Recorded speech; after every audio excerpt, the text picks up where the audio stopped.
Assalamu alaikum. Welcome to Shagulab Educational Channel. This is your physics teacher SM Nasir Shah. Okay, student, we are going to discuss some another topics related to this chapter. The name of this chapter, general wave properties, and the another topic related to this chapter, simple pendulum. As all of you know about very well, simple pendulum. The motion of the simple pendulum basically is simple harmonic motion. As you can see on your screen, a simple pendulum consists of a point mass suspended by a light. Simple pendulum एक जो है वो consist कर रहा है एक मास के ऊपर, जो कि मास सस्पेंड होता है। एक मास सस्पेंड होता है एक स्ट्रिंग के जरिए, थ्रेड के जरिए, और उसको फिक्स पॉइंट से जो है वो करके जो है वो हैंग कर देते हैं।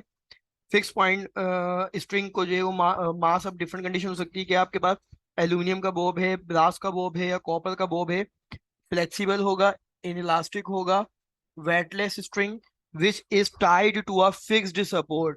A pendulum executes simple harmonic motion जिसको हम SHM भी कहते हैं।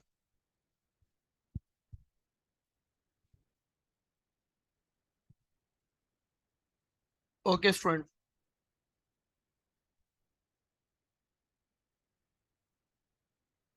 consider a pendulum of length L, it means position is O. Consider का जो पेंडुलम का जो पेंडुलम की जो लेंथ है स्टूडेंट, वो कितनी होगी? L होगी। पेंडुलम की जो लेंथ होगी स्टूडेंट्स वो L होगी। It's mean position is O, और जो उसका मीन पोजीशन सेंट्रल पॉइंट होगा वो क्या होगा? O होगा। अगर मैं बात करूं स्टूडेंट्स, जैसे कि आप डायग्राम में देख सकते हैं कि ये मेरे पास पेंडुलम है, इसका सेंट्रल पॉइंट एक्चुअली क्या है? O है। और जब मैं इसको मीन पोजीशन से डिस्प्लेस करता हूँ एक्सट्रीम पोजीशन की तरफ, और यहाँ लाकर फोर्स को जैसे ही रिलीज करता हूँ, तो it come back to its original position. और basically this is the to and fro motion. Pendulum जो है वो to and fro motion perform करता है, जिसको हम वाइब्रेशन भी कहते हैं। और ये बेसिकली जो मोशन होती है वो सिंपल हार्मोनिक मोशन होती है।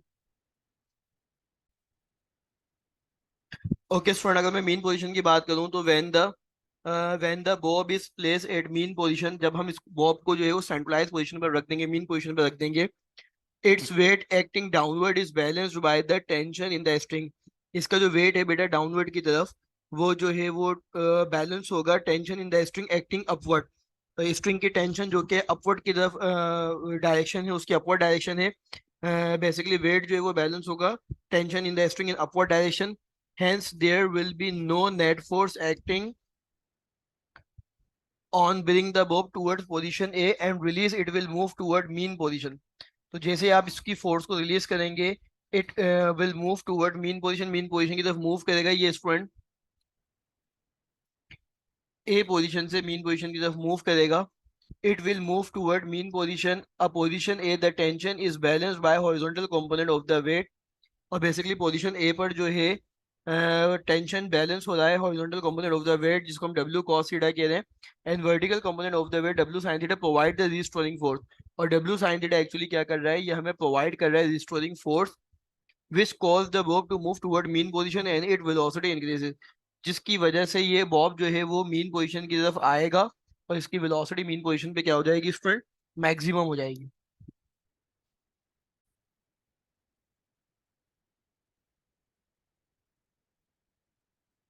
ओके स्टूडेंट, अगर मैं बात करता हूँ,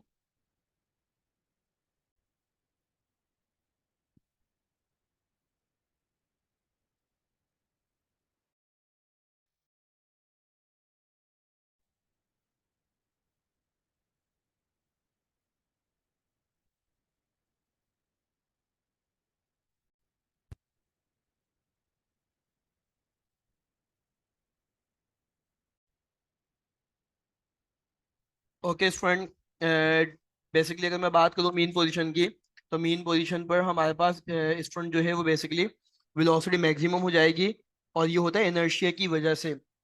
तो क्वेश्चन ये होता है कि इनर्शिया क्या है? What do you know about inertia? You will have to give answer. Inertia is that property of matter by virtue which is tries to remains in its existing state। Inertia actually matter की वो property है जो basically अपनी state को maintain करने की कोशिश करती है। It continues its motion and its velocity gradually decreases.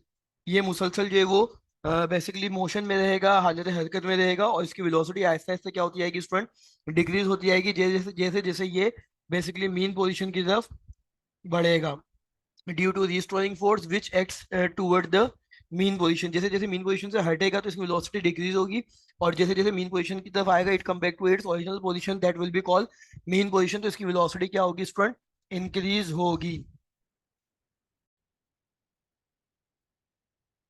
Okay student, अगर मैं एक्सट्रीम पोजीशन की बात करूं तो एक्सट्रीम पोजीशन बेसिकली ये मैक्सिमम पोजीशन को हम एक्सट्रीम पोजीशन कहते हैं, left side and right side.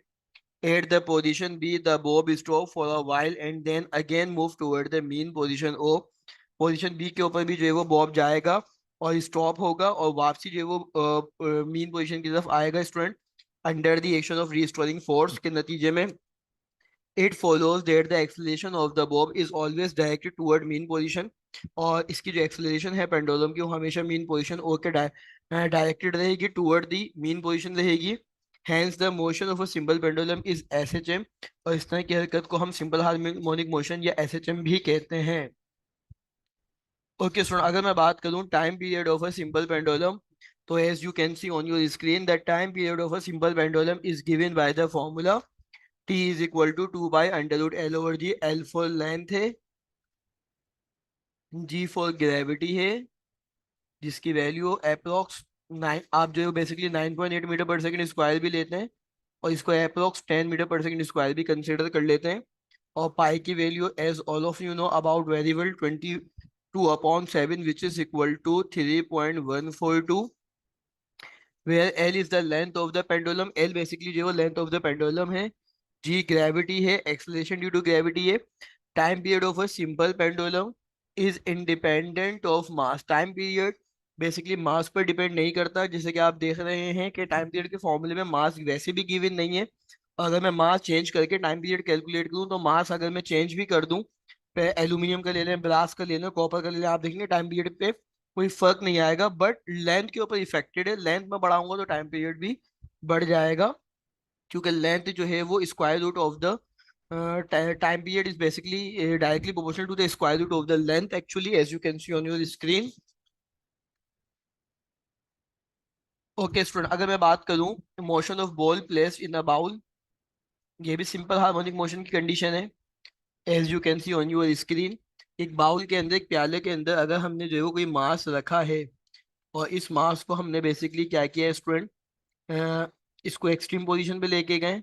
Extreme position पे लेके जाने के बाद हमने इसको रिलीज किया है, तो ये to and fro motion perform करेगा, लेफ्ट साइड और right side. Okay student, the motion of a ball place in a bowl, आपने क्या किया है, एक बॉल ली है और उसको बाउल में रखा, उसकी मोशन को स्टडी कर रहे हैं। Is another example of simple harmonic motion, ये एक और एग्जांपल है सिंपल हार्मोनिक मोशन की। अभी हमने इससे पहले सिंपल पेंडुलम को डिस्कस किया as a simple harmonic motion. अब हम ball and bowl system, motion of a ball placed in the bowl system basically now we are going to discuss as a simple harmonic motion, as you can see on your screen. अगर हम इसकी mean position की बात करें, तो when the ball is placed at the mean position O, जब ball को जो है वो मीन पोजीशन ओ इस पॉइंट पे रखा जाएगा student, its weight acting downward is balanced by the reaction of the surface acting upward. इसका वेट एक्चुअली जो है वो इसका वेट जो है W equal to mg balance करेगा अपवर्ड रिएक्टेड सरफेस के, सरफेस एक्टिंग जो अपवर्ड कंडीशन है उसकी रिएक्शनल फोर्स से जो बैलेंस हो जाएगा। Hence there will be no net force acting on the ball and there is no motion। तो सेंट्रल पॉइंट पे कोई इसकी मोशन नहीं होगी, क्योंकि यहाँ both forces are basically balanced to each other, as you can see on your screen। So motion of a ball in a bowl में आप एक्सट्रीम पोजीशन देखें कि जब आप इसको पोजीशन ए पर लेके जाएंगे तो ए पोजीशन हो गई या बी पोजीशन हो गई, एक्चुअली ये एक्सट्रीम पोजीशन है। If we bring the ball towards position, अगर जो है हम बॉल को लेके आए पोजीशन ए पर एंड रिलीज, और फोर्स को यहाँ पर रिलीज कर दें, तो बॉल जो है, बॉल को अगर हम रिलीज कर दें, it will move toward mean position. ये बॉल जो है वो मीन पोजीशन यानी ओ की तरफ आएगी। At position A, the reaction of the surface is balance by the horizontal component of the weight W cos theta. जिसका सिंपल पेंडुलम में भी हमने देखा था कि पोजीशन ए पर जो है वो एक हॉरिजॉन्टल पोजीशन ए पर जो बेसिकली हमारे पास फोर्स है वो हॉरिजॉन्टल कंपोनेंट वेट के जो है वो W cos थीटा उसको बैलेंस करती है, and vertical component of the weight W sin theta restoring force provide कर रही है, which cause the ball to move toward mean position। और इसका सबब क्या बनता है, इसका कॉज क्या बनता है कि वो ऑब्जेक्ट या वो बॉल जो है वो मीन पोजीशन की तरफ वापसी आ जाती है, it come back to its mean position, so its velocity increase, और मीन पोजीशन पे वेलोसिटी क्या रहेगी, इंक्रीज रहेगी, बिल्कुल सिंपल सिंपल पेंडुलम की कंडीशन की बिहाफ पर। और simple pendulum and the motion of a ball place in a ball basically, these are example of simple harmonic motion.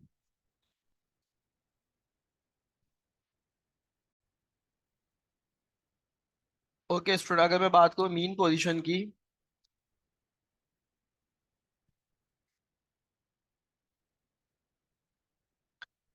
so as you can see on your screen 8O, it will have maximum velocity, central position पे velocity maximum रहेगी, inertia की वजह से it continues its motion and its velocity gradually decrease due to the restoring force, velocity आहिस्ता आहिस्ता decrease होगी extreme position पे, और फिर रीस्टोरिंग फोर्स के जरिए जो है वो it come back to its original position at mean position which act toward the mean position.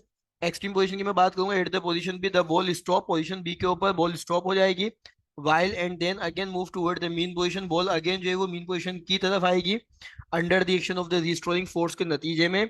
This is to and fro motion of the ball continues about the mean position till it energy its lost due to the friction. ये मुसलसल ball जो है बेटा बेटा vibration perform करती रहेगी। thus the to and fro motion of the ball about mean position placed in a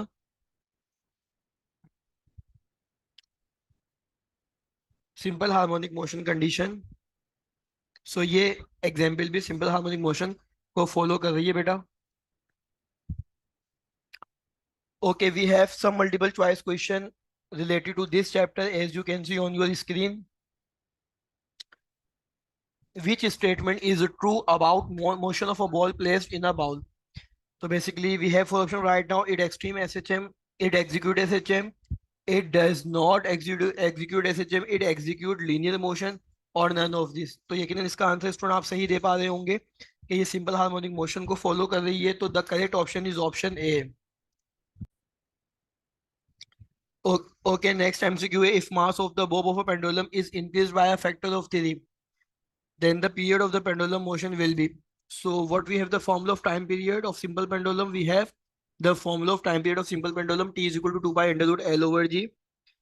अब यहाँ पे देखें कंडीशन क्या है, यहाँ मास ही नहीं तो मास के इंडिपेंडेंट है, तो मैं मास का पेंडुलम का मास जितने फैक्टर बढ़ा लूं तो मेरे पास कोई टाइम पीरियड पे फर्क नहीं पड़ेगा। तो यकीनन इसका आंसर भी आप जो है वो समझ गए होंगे। We have option right now, B increase by a factor of 2, remains the same, B decrease by a factor of 2, या B decrease by a factor of 4। तो यकीनन इसका आंसर आप समझ गए होंगे स्टूडेंट, आपने करेक्ट मार्क किया है answer. The correct option is option B, remains the same.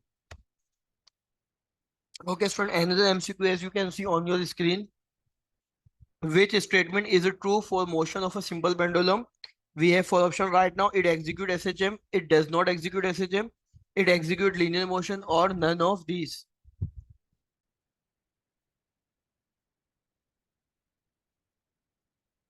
So the correct option is option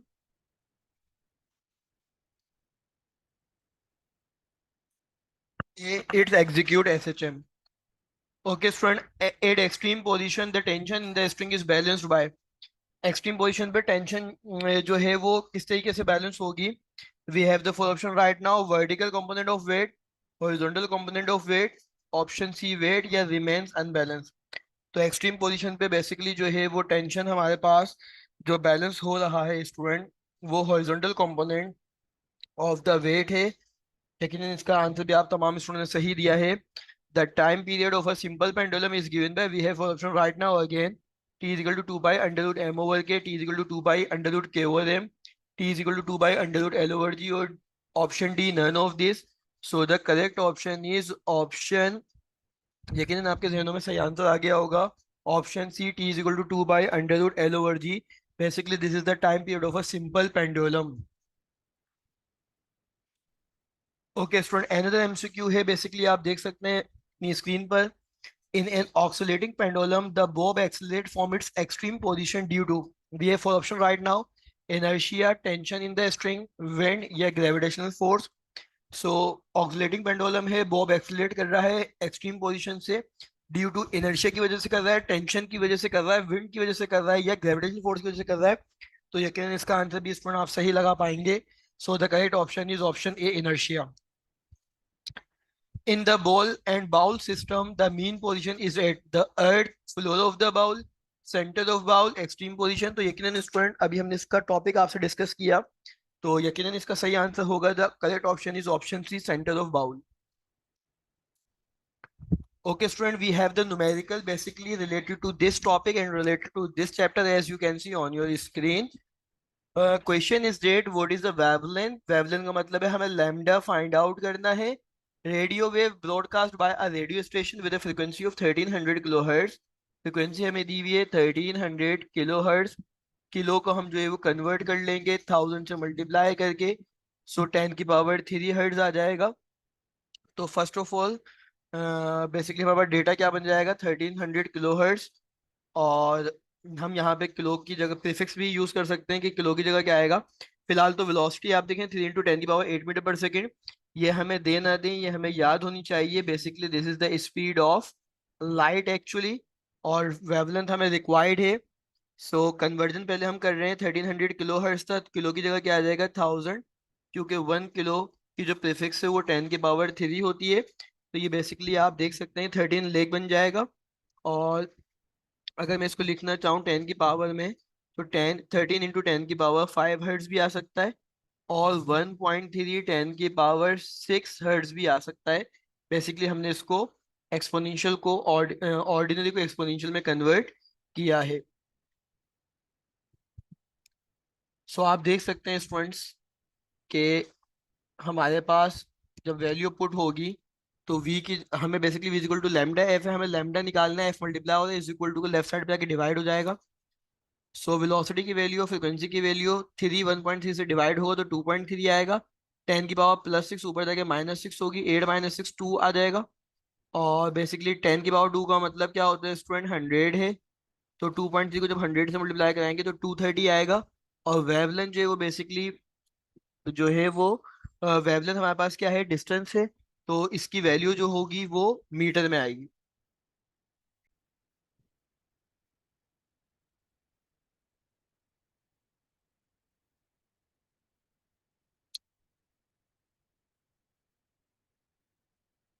Okay, student. We have the another numerical as you can see on your screen. The waves moving in the pond have a wavelength of 1.6 metre. तो basically हमारे पास क्या है wavelength दी हुई है 1.6 metre and a frequency of 0.80 hertz. तो actually f दिया हुआ है 0.8 hertz, 0.80 hertz. Calculate the speed of these water waves. तो हमें बेसिकली वी मालूम करना है. सो यकीनन इसका आंसर आपके जहनों में अभी से ही आ गया होगा कि अगर हमारे पास वेवलेंथ मौजूद है स्टूडेंट, वो भी कितनी है 1.6 मीटर है, फ्रीक्वेंसी 0.8 हर्ट्ज है. So what we have the formula, we have the formula right now as you can see on your screen. v is equal to lambda f या एफ लैम्डा. लैम्डा की value put करेंगे, frequency की value put करेंगे students, और जब हम इसको multiply करेंगे तो हमारे पास फाइनल आंसर जो आएगा वो बेसिकली हमारे पास.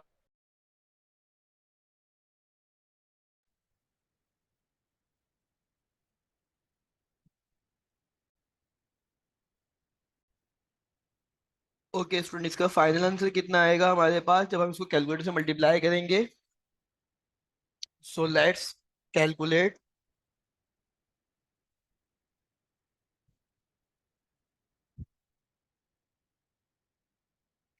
1.6 multiply by 0.8, final answer will be 1.28 metre पर सेकेंड. वेलोसिटी की यूनिट क्या होती है मीटर पर second. Okay, student, we have another MCQ as you can see on your screen. If 50 wave pass, तो basically ये number of waves दे दिया है हमें through a point in the drop in 10 second. एक रस्सी है जिसके अंदर 50 वेव पास की गई है 10 सेकंड में. सो यहाँ पे हमें टाइम दे दिया है students. What are the frequency and the period of the wave. तो हमें फ्रीक्वेंसी भी मालूम करनी है, period means time period capital D भी मालूम करना है. If it's wavelength in 8 centimetre, wavelength दे दिया है हमें 8 सेंटीमीटर, जिसको मैं मीटर में कन्वर्ट करूंगा 100 से डिवाइड करके. Basically 1 metre is equal to 100 centimetre. So they calculate the wave speed. V is equal to question mark. So we have the data as you can see on your screen. Number of wave कितने student 50 है, और time interval कितना है 10 second है, wavelength कितना है 8 centimetre है। चाहे तो आप डेटा के अंदर ही यहाँ पर आप इसकी कन्वर्जन कर लें, 1 मीटर में 100 सेंटीमीटर होते हैं, तो 8 डिवाइडेड बाय 100 कितना हो जाएगा स्टूडेंट 0.08 मीटर। फ्रीक्वेंसी मालूम करनी है, टाइम पीरियड मालूम करना है, वेलोसिटी मालूम करनी है। यहाँ देखें कन्वर्जन भी हमने यहाँ पे कर दी और मैंने वहां पे आपको समझा भी दिया है स्टूडेंट। सो सॉल्यूशन अगर आप देखेंगे, so first of all we will have to calculate frequency as you can see on your screen. Number of wave हमारे पास 50 है, टाइम इंटरवल 10 गिवन है, 50 डिवाइडेड बाय 10, सो 10 1 10, 10 5 50, फ्रीक्वेंसी आ जाएगा इस पर 5 हर्ट्ज। और मैं टाइम पीरियड की बात करूंगा, तो time what we have the formula of the time period, we have the formula of the time period as all of you know about very well, basically reciprocal of the frequency it is said to be time period, और reciprocal of the time period it is said to be frequency. So time period का formula 1/f आएगा, f की जगह हम 5 put करेंगे जो कि हमारे क्वेश्चन में गिवन है स्टूडेंट। क्वेश्चन में गिवन था नंबर ऑफ वेव और टाइम इंटरवल, और जब हम इसकी वैल्यू पुट करेंगे तो फ्रीक्वेंसी f 5 हर्ट्ज आई है। So the final time period basically which is the value is 0.2 second. Now we will have to calculate the velocity of the wave. The formula of the velocity of the wave basically v is equal to lambda f, और student हमारे पास lambda की value given है, और lambda की value हमने कितनी convert के बाद निकाली थी, कन्वर्टिंग के बाद 0.08, और फ्रीक्वेंसी 5 आया। जब मैं कैलकुलेटर से 0.08 को 5 से मल्टीप्लाई कराऊंगा student, so the final answer will be 0.4, और यूनिट आएगी वेलोसिटी की मीटर पर second. Okay, student, we have the another numerical as you can see on your screen. A slinky has produced longitudinal wave. The wave travel at a speed 40 centimetre पर second, हमें speed दे दिया है student. इसकी conversion करने के लिए आप क्या करेंगे, सेंटीमीटर से को मीटर में कन्वर्ट करेंगे तो 100 से डिवाइड कराएंगे, तो ये आ जाएगा 40 divided by 100, answer will be 0.4 metre पर सेकंड। और हमें वेलोसिटी गिवन है, फ्रीक्वेंसी गिवन है, वेवलेंथ हमें मालूम करना है, ये फ्रीक्वेंसी है। और सवाल है कि what is the minimum separation between two consecutive compression. Actually ये कंप्रेशन है और ये रेयरफेक्शन है, तो ये लॉन्गिट्यूडनल वेव का बेसिकली उन्होंने सेपरेशन पूछा है। सो लैम्डा हमें क्या करना है स्टूडेंट, फाइंड आउट करना है। इसका आप सोल्यूशन देखें अगर स्क्रीन पर, so we have first of all we will have to calculate wavelength. So v is equal to lambda f, lambda find out करना है, फ्रीक्वेंसी मल्टीप्लाई हो रहा है, is equal to left side पे जाके क्या होगा स्टूडेंट, डिवाइड होगा, तो वेलोसिटी की वैल्यू, फोर्स की वैल्यू, और दोनों को जब हम स्टूडेंट डिवाइड करेंगे कैलकुलेटर से तो 0.02 मीटर। वेवलेंथ की यूनिट क्या होती है स्टूडेंट, मीटर होती है। Okay student, we have another MCQ, another numerical as you can see on your screen. Wave on a swimming pool propagate 8.90 meter per second. So you will have to identify the unit basically. तो velocity given है 0.9 metre पर second. If you splash the water, आप pool के पानी के ऊपर जो है वो हाथ से क्या करते हो, उसको स्प्लैश करते हो, डिस्टर्ब करते हो, at one end of the pool, observe the wave go to the opposite end, तो वहां से वेव जनरेट होके अपोजिट एंड पर जाएगी, and reflect and return in 30 second, और 30 सेकेंड में वो वापसी आ जाएगी। सो स्टूडेंट हमें जो है वो टाइम गिवन है, how far away is the other and of the pool. So student हमें डिस्टेंस कैलकुलेट करना है, और ये जो टाइम हमें दिया गया है स्टूडेंट, ये एक जाने का टाइम और आने का टाइम कंप्लीट टाइम है। तो बेसिकली हमारे पास टाइम पीरियड है, इसको जब मुझे 2 से डिवाइड करूंगा तो मेरे पास सिर्फ जो रिटर्न हुई है वेव उसका टाइम मिल जाएगा, तो जो कि मुझे बेसिकली उसका डिस्टेंस चाहिए। सो यहाँ पे कंडीशन क्या है, टाइम 15 सेकेंड आएगा, और वेलोसिटी का फॉर्मूला क्या होता है, distance upon time. So velocity की वैल्यू, टाइम की वैल्यू, 15 डिवाइड हो रहा है लेफ्ट साइड पे, राइट साइड पे डिवाइड हो रहा है, is equal to left side पे के मल्टीप्लाई होगा, और जैसे ही मल्टीप्लाई होगा स्टूडेंट तो हमारे पास फाइनल आंसर आ जाएगा 13.5 मीटर। डिस्टेंस की यूनिट मीटर होती है। Okay student, we have another numerical as you can see on your screen. A simple oscillating pendulum has a length of 80.0 centimeter. We can say right now 80 centimeter. Similarly, both are same. Point के बाद zero की value नहीं होती. So calculate its period. Capital T मालूम करना है, frequency मालूम करना है. और as you can see on your screen, basically capital G, small G की वैल्यू 9.8 मीटर पर सेकेंड. और वी कैन टेक, और बेसिकली हम इसको जो है वो यूँ समझ लें कि we also take approx 10 meter per second square, the value of g actually. So length of the pendulum 80 centimetre. Centimetre से मीटर में जाने के लिए 100 से डिवाइड करेंगे, क्योंकि 1 metre is equal to 100 centimetre. So final length in metre आ जाएगी 0.8 मीटर, 0.8 मीटर. और बेसिकली हमें टाइम पीरियड निकालना है, फ्रीक्वेंसी निकालना है स्टूडेंट. तो टाइम पीरियड का फॉर्मूला क्या होगा? T is equal to 2 pi under root L over G. Pi की वैल्यू हम सब जानते हैं 22/7, which is the value 3.142. So two as it is copy हुआ, पाई की वैल्यू आ गई, लेंथ की वैल्यू आ गई, ग्रेविटी की वैल्यू आ गई. ये दोनों आपस में डिवाइड होंगे, इनका रूट लेंगे, कैलकुलेटर से मल्टीप्लाई करेंगे. तो final answer will be 1.79 second. Frequency का फॉर्मूला अप्लाई करेंगे 1/t, reciprocal of the time period, it is said to be frequency. One as it is copy होगा, टी की वैल्यू आएगी. तो what we have the value of frequency, we have the value of frequency as you can see on your screen, 0.55 hertz. Okay student, हमारे पास section A जो है वो base करता है एमसीक्यू पर, जो कि हमने इससे रिलेटेड आपसे एमसीक्यूज डिस्कस किए. सो सेक्शन ए में भी जो है वो इसी तरीके से एमसीक्यूज आएंगे कि which statement is true about motion of a ball placed in a ball. इसका आंसर भी आप लोगों ने सही दिया है हमें. हमने जो आपसे इसी वीडियो में आपसे डिस्कस किया है, it execute SHM if mass of the bob of a pendulum is increased by a factor of 3. और मास के बढ़ने से जो है time period of the pendulum पे फर्क नहीं पड़ेगा, क्योंकि हमारे पास जो time period of the simple pendulum है वो T is equal to 2 pi under root L over G है. और इसके अंदर आप देख रहे हैं कहीं पर भी मास नहीं है. हाँ, अगर यहाँ लेंथ के अंदर इंक्रीमेंट आती तो टाइम पीरियड इंक्रीमेंट होता, क्योंकि time period is basically, time period is the directly proportional to the square of the length. तो स्क्वायर ऑफ द लेंथ के फैक्टर से टाइम पीरियड भी हमारे पास बढ़ता. So the correct option is option B, remain same. Okay, section B student base कर रहा है हमारे पास शॉर्ट क्वेश्चन आंसर पर. As you can see on your screen, question one है, if the length of a simple pendulum is double. अगर मेरे पास simple pendulum की लेंथ डबल हो जाए, so what will be the change in its time period.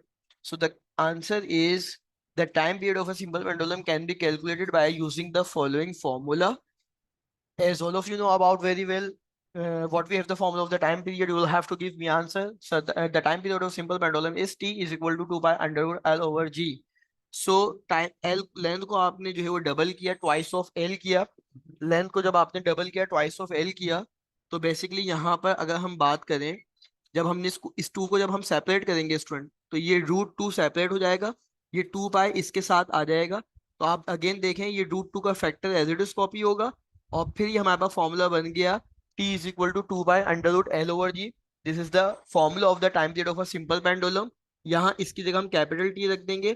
और root 2 को जब मैं कैलकुलेटर से सॉल्व करूंगा, तो रूट 2 की वैल्यू आएगी 1.4. तो इसका मतलब 1.4 टाइम्स जो है वो हमारे पास टाइम पीरियड इंक्रीमेंट होगा, लेंथ इंक्रीमेंट होने की वजह से.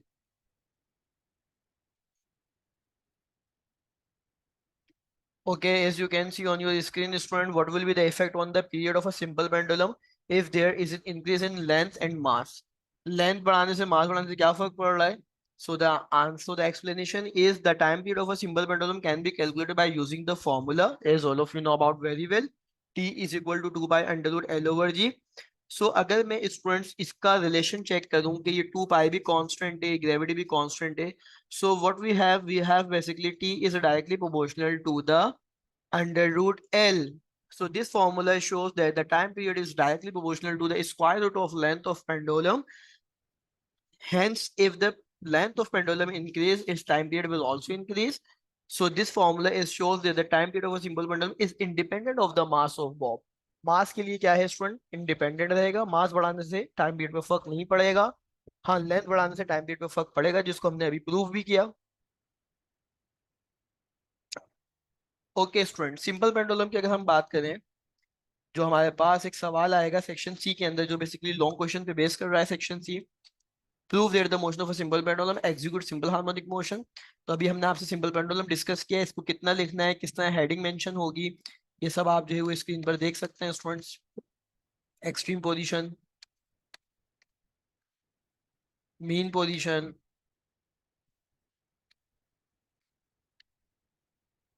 Time period of a simple pendulum, ये उसी क्वेश्चन लॉन्ग क्वेश्चन का पार्ट है। इसी तरीके से स्टूडेंट हमारे पास जो है वो prove that the motion of a ball placed in a bowl execute simple harmonic motion. इसको भी हमने आपसे इसी वीडियो में डिस्कस किया है बहुत डिटेल में। क्या किस तरह ब्लू मार्कर से हेडिंग, ब्लैक मार्कर से अंडरलाइन, कितनी स्ट्रेंथ होनी चाहिए, डायग्राम आपने मेंशन करनी है लॉन्ग क्वेश्चन के अंदर। एक्सट्रीम पोजीशन आ जाएगा motion of a ball placed in a bowl में।